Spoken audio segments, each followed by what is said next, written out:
नमस्कार, good morning. मैं हूं सत्यजीत दलाई और आज मैं आप सभी के लिए देश विदेश की 10 सबसे बड़ी खबरें लेके आ गया हूं। अगर आप चैनल में पहली बार हैं तो सब्सक्राइब करना ना भूलें और हाँ, रोजाना इंस्टेंट खबरें के लिए बेल आइकन को क्लिक करना ना भूलें। चलिए खबर की ओर बढ़ते हैं। आज दिन है 1 अक्टूबर 2025 बुधवार। आज का पहला खबर, टीम इंडिया की जीत से जुड़ा शेयर बाजार 6 दिन की गिरावट पर लगा ब्रेक। एशिया कप में भारत की जीत के बाद सोमवार को शेयर मार्केट में आज बहार लौटी है और 6 दिन की गिरावट के बाद शुरुआत हरे निशान के साथ हुई। बीएसई का 3 शेयर वाला सूचकांक सेंसेक्स 162 अंक चढ़कर 80,588 पर खुला, जबकि एनएसई के 50 बॉक्स वाला बेंचमार्क इंडेक्स निफ्टी 50 ने 73 अंक चढ़कर 24,728 से शुरुआत की। नंबर 2 पर केंद्रीय कर्मचारियों को बड़ी सौगात, सरकार ने 30 दिन के बोनस का किया ऐलान, जाने किसे होगा फायदा। फेस्टिव सीजन के बीच केंद्र सरकार ने अपने कर्मचारियों को एक बड़ी राहत दी है। दरअसल सरकार ने ग्रुप सी और गैर राजपत्रित ग्रुप बी कर्मचारियों को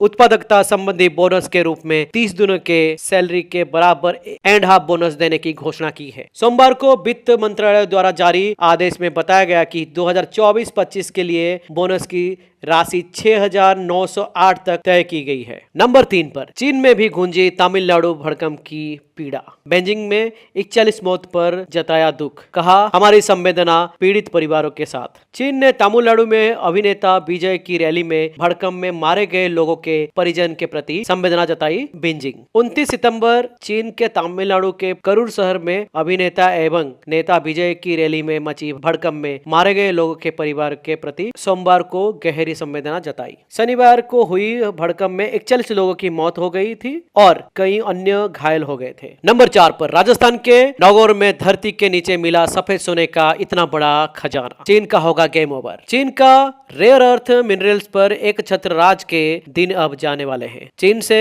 तनातनी के बाद भारत ने भी ऐसे मिनरल्स की खोज देश में बढ़ा दी है। इसका नतीजा भी देखने को मिल रहा है। राजस्थान के नागौर के डेगाना क्षेत्र में लिथियम का बहुत बड़ा भंडार मिला है। मौजूदा दौर पे इस खनिज को व्हाइट गोल्ड भी कहा जाता है। इसे देश का अब तक का सबसे बड़ा भंडार माना जा रहा है। खास बात यह है कि भारत अब अपनी लिथियम की जरूरत पूरी करने के लिए चीन पर ही निर्भर है। उसे अपनी जरूरत का 70 से 80% हिस्सा चीन से ही मांगना पड़ता है। लेकिन इतने बड़े भंडार के मिलने के बाद अब ड्रैगन पर भारत की निर्भरता खत्म होने वाली है। सबसे बड़ी बात यह है कि केंद्र सरकार के खान मंत्रालय ने लिथियम भंडार की नीलामी प्रक्रिया भी शुरू कर दी है। निविदा दस्तावेज 23 सितंबर से बिक्री के लिए उपलब्ध है और जमा कराने की अंतिम तिथि 1 दिसंबर 2025 तक की गई है। नंबर 5 पर अब क्या करेंगे ट्रंप, करीबी दोस्त को भी भारत पर भरोसा। टैरिफ को लेकर कह दी ये बड़ी बात। फिनलैंड अमेरिका का खास दोस्त और इसके राष्ट्रपति अलेक्जेंडर स्टब को डोनाल्ड ट्रंप का करीबी माना जाता है, लेकिन भारत पर लगाए गए 50% हाई टैरिफ को लेकर ये अमेरिकी दोस्त लगातार यूएस को भारत के प्रति अपनी नीति में बदलाव की सलाह दे रहा है। बीते दिनों जहां प्रेसिडेंट अलेक्जेंडर ने बड़ा बयान देते हुए ट्रंप सलाह दी थी, तो वहीं अब फिनलैंड की विदेश मंत्री एलिना बाल्टनोन ने ऐसी बात कह दी है कि ट्रंप हैरान रह जाएंगे। एलिना बाल्टनोन ने कहा है कि यूरोप भारत पर टैरिफ कम करने के साथ ही उसके साथ द्विपक्षीय व्यापार को बढ़ाने पर विचार कर रहा है। इसके साथ ही अमेरिका की बार बार की जा रही अपील के बावजूद उन्होंने रूसी तेल और हथियार खरीदारी को लेकर भारत पर किसी भी तरह का सेकेंडरी टैरिफ लगाने की संभावना को भी सिरे से खारिज कर दिया। नंबर 6 पर ट्रेन टू भूटान, 2 देशों 2 राज्यों 6 शहरों का संगम कराएगा railway. Bharat Bhutan train deal की 5 बड़ी बातें। नई दिल्ली, भूटान घूमने में दिलचस्पी रखने वाले भारतीय पर्यटकों के लिए अच्छी खबर है। भारत ने असम और पश्चिम बंगाल से भूटान के लिए 2 रेल कनेक्टिविटी शुरू करने का ऐलान किया है। इसकी लागत 4,000 करोड़ रुपए से अधिक की बताई जा रही है। भूटान के साथ व्यापार और आर्थिक जुड़ाव को बढ़ावा देने के लिए इस तरह की ये पहली रेल संपर्क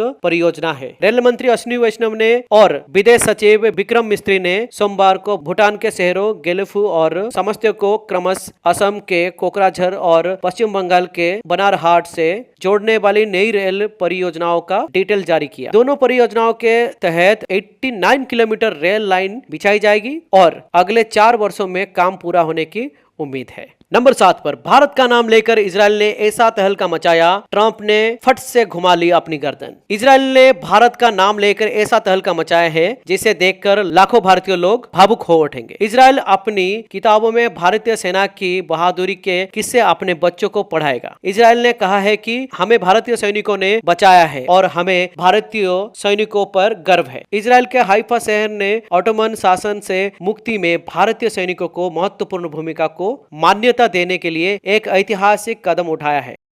हाइफा नगरपालिका अधिकारियों ने प्रथम विश्व युद्ध के दौरान हाइफा की लड़ाई में बहादुरी से लड़ने वाले भारतीय सैनिकों को श्रद्धांजलि अर्पित की। शहर के मेयर योना यहाब ने घोषणा की कि स्थानीय स्कूल में इतिहास के पाठ्यक्रम को संशोधित किया जाएगा ताकि सच्चाई सामने आ सके। शहर को आजाद कराने वाले अंग्रेज नहीं थे बल्कि भारतीय सैनिक थे। नंबर 8 पर चेन्नई एयरपोर्ट पर ड्रग्स के साथ पकड़ा गया बॉलीवुड एक्टर, बैग में मिला 35 करोड़ का cocaine. Digital desk Chennai. Tamil Nadu की राजधानी चेन्नई में एक बॉलीवुड एक्टर को ड्रग्स के साथ पकड़ा गया है। कस्टम पुलिस ने एक्टर को चेन्नई एयरपोर्ट से गिरफ्तार किया। उसके पास 3.5 किलोग्राम कोकीन मिले हैं। अंतर्राष्ट्रीय बाजार में इसकी कीमत 35 करोड़ रुपए हो सकती है। चेन्नई कस्टम और डायरेक्टरेट ऑफ रेवेन्यू इंटेलिजेंस ने सोमवार को ज्वाइंट ऑपरेशन के दौरान एक्टर को पकड़ा है। कस्टम ऑफिसर ने एक्टर के नाम का खुलासा करने से साफ मना कर दिया है। नंबर 9 में अयोध्या के प्रसिद्ध हनुमानगढ़ी मंदिर के प्रसाद में पाई गई मिलावट। अयोध्या के हनुमानगढ़ी मंदिर के प्रसाद में मिलावट पाई गई है। फूड सेफ्टी विभाग की